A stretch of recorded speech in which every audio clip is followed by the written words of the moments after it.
Hey, Sanbonan, Sanbonan. Hey, the way you guys have been waiting for me, you've been chatting. Hebatung. Gogo, I missed Gogo. Oh, 4 minutes left. Network better be kind today. Batung, hello. Yeah. Khalele bolela lena. Dumelang. Arlo Chemba Holo, Deben, we are within. Pretoria, we are within. So today we're talking about relationships part 2. I'm looking forward to it. Yes. Where are you, Gogo? Is it me or the live has not started yet? It had not started yet. It just begun. So if clearly we're all late, Nyabonga. I'm seeing regular faces, Miss Cosmic, and Kateko. Ooh, y'all is amazing. Sanbonan, good people. Ukoko is traveling right now. You know Ukoko's life is Olwam. What's up, my G? Ukoko is traveling. You know how we do. Yes, guys, we're doing it legally. Snama permit. Snama permit. And yeah, we're talking about relationships. Thank you, network. No, I see network yako. Let me grease my hands before I show ashy fingers. Ninjan, good people, Dimelang, yo, at last. Askisin, guys. Ish, you know, guys, a traveling person, you can't set time. You try, the joke's on you. But sorry, ma, it don't work like that. Finally, Gogo Torozani. Hello, everybody. Hello to the TGS community. I am obviously Ukoko Moyo, and thank you for allowing me to host you when we are talking about relationships. Can everybody just hit the like button firstly, share the live stream secondly, and tell me where you're from thirdly, and fourthly, let me know if you can hear me great. I asked to be plugged with crystal stones, but there's a store. What's it called? It's in the East End, but there's also one in Bryanston. I found in Bryanston when I was looking for my crystal ball. So you can definitely, Ashy Fingers Hardware. Come on, you know what I mean. It's the crystal something. There's one in my neighborhood in the East End, and also one the Randburg. Yes, there's.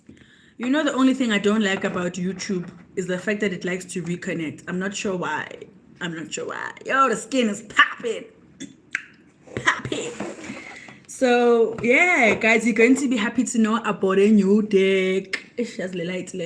I bought a new deck. It's called Work Your Light. I absolutely love it. It's beautiful. Look at how it looks like, guys. It's so mystical. Ugh, this light is just too bright next to me. I absolutely love it. And then I've got another one here, and it's specific to love. So it's a relationship deck. I just got these yesterday. I get my decks from the esoteric book, Estoril rather. It's at Eastgate Mall, that bookstore there. And then here's another deck here. Look at that, guys. Yo, those colors. Yo, guys, me, I don't want to read cards that are like boring. So that's the deck we're going to be using today, especially because it's a true love deck. This is what the box looks like. True love reading cards. So you see, it's all about love, yo. So I'm putting you on to where I buy my stuff, why I buy my stuff. And I bought the third one, but it's more about magic and spells. So that one is going to be for like my candle magic stuff. And obviously we got the wild tarot. That's the one we usually use. So this is how it looks like. So that's the one. That's an absolute fave of mine. So I'm going to just move these things out the way since I took them out of the boxes. Gonja, you can hear me nicely, ne? Okay. And I've got my crystal wand and I clear my space with it. So guys, I'm still in Joburg. I just happen to be traveling in between a lot of activities. So I can't always be at home all the time. I'm legally traveling. I've got myself a permit. You can only get it if you have certification. So that's why I can be able to be all over the place. Okay, so today we're talking about relationships. one of the things I wanted to share with you guys is there are actually some people who believe that they're soul ties, who have soul ties with other people. For instance, I've got this one particular person, perhaps they came to see me, I think, and then they came back. But this time they came back in such a dodgy way. Me sharing the story is not judging them in any way. So because I'm not even sharing their identity, it's still remaining private, right? But this person, guys, came in the morning when I was leaving for work. And then they're like, okay, Gogo, me, I'm here to lobola you. I don't know you like that. What do you mean? So this person believes that they were sent by their ancestors to come and be my, it was two brides. I was just being blinded by it. So they believed that they're my soul tie. Like they have been told by their ancestors to come be my life partner. This person literally went down on their knee. They proposed. They even put down money. The most amazing thing about it is that they knew specific names of my family members in my home. That would be freaky for just anybody, right? But you know, still Idlozi will show up and do all the tumbles and turns and twists in the air to show you that it's mainly divine, right? Sharp. I think maybe if they hadn't mentioned that they know my family members, I would have maybe been a bit too harsh on them and not actually listened to what they're saying. So you know what, guys, always humor people, allow them the space to say what they're gonna say, and then when they stop, you get an opportunity to react. So don't block people when they come through to you because you don't know what they need to say to you. You don't know what you don't know, right? So this person, yes, we are lobola, takes out money, puts it on the floor, and then, but you can see this person is like in and out of trances. Like they're legit having almost like a split personality struggle. There's the one who is being sent to come tell me about this proposal, and then there's them almost fighting to regain their consciousness. So this back and forth just kept on going on and on. We can see this person was literally struggling because like they'd come back and seem like confused, you know? So eventually, to cut the long story short, I listened to them. I was like, okay, sharp fere, that's cool. And then I accepted the money. It wasn't a lot. It was just one note. I accepted the money. Ukanyisa, it doesn't matter how much. After that, I asked them to leave because I was actually on my way back, going back to work. And that was it. Gogo, I need you to please release me from the soul tie because, bruh, according to me, if we're not dating, we're actually married. Like, this person was adamant, you know? So there are people who actually believe that they're meant to be with you. Some informations are relayed, etc. But the thing about that is that it could be easily misunderstood because sharp fade, I was in their dreams. They feel like they have a relationship with me, but there's also a relationship between Ukobela and Mtanake, between a healer and the patient. So the relationships differ. I think it's the interpretation of how they were receiving this information that was actually making it a bit difficult for them to actually identify what is being said. So that's why for the most part, when you meet somebody, don't rush into masculine, you know, especially if you're attracted to this person. There's a lot more that goes on into this relationship than just dating somebody. Yes, they may be beautiful, they may be attractive, they may speak the same language as you do, they may dress the same way that you would like your girl or your guy to, but it doesn't speak to the fact that this person necessarily came into the world or your life for a relationship. So that discernment is really, really important because you need to identify exactly what's going on. So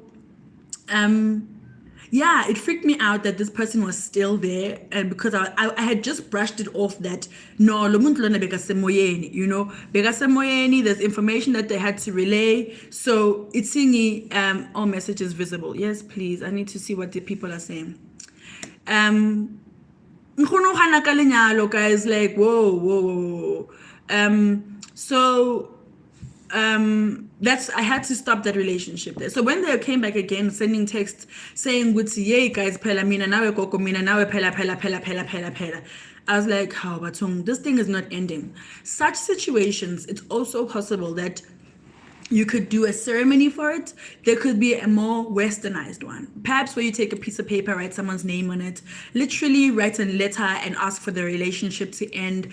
Perhaps if you also feel like it's an old or like a soul tie, a soulmate kind of relationship, but you're not kind of having it in this kind of life, you know? So there's also, there's kindred spirits, there's soul flames, there are... Oh, you can't call me, dude. Please don't call me. Exactly. It could be possible that I need to guide this person in the dream. I would have also freaked out, says Noma. Honestly, guys, this is like, like crazy, crazy. So you have to be mindful of when someone is trying to come to you and trying to do certain things, because the misinterpretation is just too much, and then we take things for granted, and they end up becoming like nyofo fella, like it's just a mess, you know. Don't worry, guys. When it says reconnecting, I'm gonna stop talking. When it says I'm live again, I'm gonna carry on. So I'm gonna wait for everyone, the thing to do whatever it does, so that you don't miss any part of it. Okay, it also shows on my side. That's one of the relationships. But also in a traditional setting, you can assist this person through ceremonies, phahla, and to effectively end the soul tie. But I feel like this person just needs my help in a different way. They're just interpreting it in that way because they happen to maybe be attracted to me. I don't know. I can't put words into their mouth, you know. That's one of the relationships. There's also people who are made to dream about people, and you're like, okay, I just met this guy, I just met this girl, and okay, my heart is going gadoof, and my belly button, my tummy is like got butterflies in it. I'll answer that question. It's a great one, Bonolo. And like Yonkinto is just going right, you know, when it comes to this meeting this new person. And then, okay, sharp, ulale, and you dream about them. This person is like having active roles in your family. Like they are like part of the people in your family. They are doing everyday activities with you. Like, Bona, this person, to them, they believe that they are one with you, like that. And even how your ancestors depict them, they're very close to you. So, and then you're like, yo, I found the one. Because like, how can I just dream about a person like this? That means like this person was made for me. Only to find that later on, Fede, you can dream for someone, but it doesn't necessarily mean that that person is for you, especially if along the way, the relationship is not backed up by what you've been seeing in your dream and your consciousness.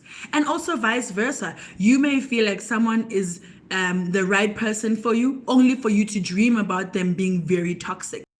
It's always good for you to realign yourself with your dreams, because you don't want to be in relationships that you're actually meant to be doing or playing a different role in them, right? There's another topic of the season. Guys, have you noticed bana ba badimo ba rata tempo? Like bana ba badimo, guys, they could swear that they've been given a mandate, go stack them up, because you were going to be able to sustain them. Yeah, fair. Guys, also, if you're going to be taking as tempo, you must certainly have the money, the financial backing, because comfortably, it's what they know, it's their reality. Only for you to take them out of that relationship and bring them into a relationship. So it's important for you to be firstly mindful of that. This tempo is not just for anyone. Second to that, have you noticed how a lot of sangoma, especially male sangomas, would be then take on is tempo? To me, it's like I'm not in a place of judging, because you have to be in the relationship to see if it vibes with you, if you're getting the love that you need and attention you need. If it works for you, do your thing, like do your thing. But there's like a lot of ways that a person can get damaged by being in a relationship with in his tempo, because the children actually see that there's a whole competition going on with mothers, etc. That mothers are not necessarily the first point of reference when dad is around. On certain days, they have to go down the step ladder in the chronological order of arrival for anybody else to get attention. Like, it's a very difficult situation to find yourself in. But most importantly, I feel like it's time with got abantu babo, bayo, because some people some people are able to maybe be strong in character. For instance, myself, I struggle with dating because I feel like I've just got so many personalities. I'm 100% independent. I've been pushing my missions for a long time. So dating someone, for me, I would certainly need to date someone that's older, firstly, almost like their level of maturity should be a lot more stronger than mine, or they just need to be settled in their spirit and to understand that Ukoko is going to be away for time, and healing the world or whatever the direction she's been pulled. So a person like that is someone that would be first on my list. So in Tangazami, they may be beautiful to look at, but they don't necessarily appeal to me. And secondly, like multiple ancestors on a person, that interchangeably show face whenever they want to. So when a certain person comes, they mustn't be able to be a person causing friction. So sometimes dating a person who's older, especially in my instance, I find that it works so much better. And also dating someone who has some kind of spiritual gift is a contribution and a plus to me for that personality. Because as some days you wake up and you're like, you just akhulumisa umuntu, and you're like, oh, okay, sorry, let's avoid her. But if a regular person is dating you, they're gonna be like, oh, you're such a moody babe. Like, they're gonna be very annoyed with you. Like, they're really, really going to struggle. So it's not necessarily for everybody. Would see date just anybody. Some people don't prefer dating gifted people because they feel like, oh, siyafana, there's like probably nothing you can tell me that's new. Just like nami ngiyahlupa. Like we're just gonna be abused by our ancestors. Like Yoshuba, bad. Akfani. Some people, by virtue of them being gifted, means that they understand your spirit a lot better. It means that they can speak to you in a certain language that otherwise a normal person can't. So the variants are many and far in between. But going back to this Tembu topic, guys, maybe if Ubaba Wekaya is a healer, it'll have like a better influence because loyo muntu loyo unabantu abadala. To some degree, fanele alandele umthetho wabantu abadala. Fanele alandele the guidance and whatever path is set for him, it's gonna be shown from Idlozi. So if this person is just like a tycoon businessman, like Bona, this person to some degree is always going to feel like everything is on him and how he decides and how he lives his life. So as a wife, you always are going to be subjected to whatever that partner is going to bring into your life as a result of him being the head of the home. So to me, I feel like healers make for better leaders of his tembu rather than just a regular person who does not feel like that's just my. And if so, how does it affect your relationship? Gogo, anytime that you're sleeping with something and it's not someone that you're consenting with, that's already a bad thing. But other people also translate sleeping with someone in a different way. I'm about to explain that shortly. But first, let's address the party togoloshi. Because if you're going to be sleeping with someone that's like feeling animalistic, beastly, dark, that's like an attack on your spirit, so you have to go to someone who's going to help you end that tie and make sure that this person doesn't come back. Also, rebuking it and telling it to leave you alone is another sure and effective way because they're going to know that you can see them. And most of the time, bad spirits don't want to be seen. They want to creep around and like do their things under the carpet. So if you're seeing something negative, and you're dressed like this and wear goopy and in like confuse the enemy. Tell them back about themselves. They're not very happy about these kind of things, guys. Second to that, the other part where I was talking about sexual dreams. So for instance, I'll make an example with like Dodge, but I'll make an example with my brother. I had a dream about my brother and I. And in this dream, it was like we wanted to be sexual. But to me, like the conscious mind wants to be like, oh, hell no, that's disgusting. That's my brother. But in the dream, I was willing. Do you understand? And by me being willing, meaning my spirit was willing to be engaging with him. So when it looked like everything was just about to be all nasty and deep, I woke up from the dream. But when I explained to a friend of mine, which dude, I'm having such a weird dream about my brother, and like, ew, like holy water, put salt everywhere, like, let's get rid of it right now. Please stop calling me. Please stop calling me. So it was different. This person explained to me that no, ma, this is your brother. So your brother and you have a very close relationship. And by virtue of your brother coming to you in a dream, trying to initiate sex with you, and you not feeling like it's a rape incident, it's saying to you that your brother is in need of your help. Because, guys, you don't have sex with people you don't consent with, right? Unless if it's a rape, it's telling you that there's a role that you need to play in that person's life. Hey, Bato, my brother fell sick, guys. Okay, sharp, ngibuyile. So look, now everybody's gone. I'm so killing.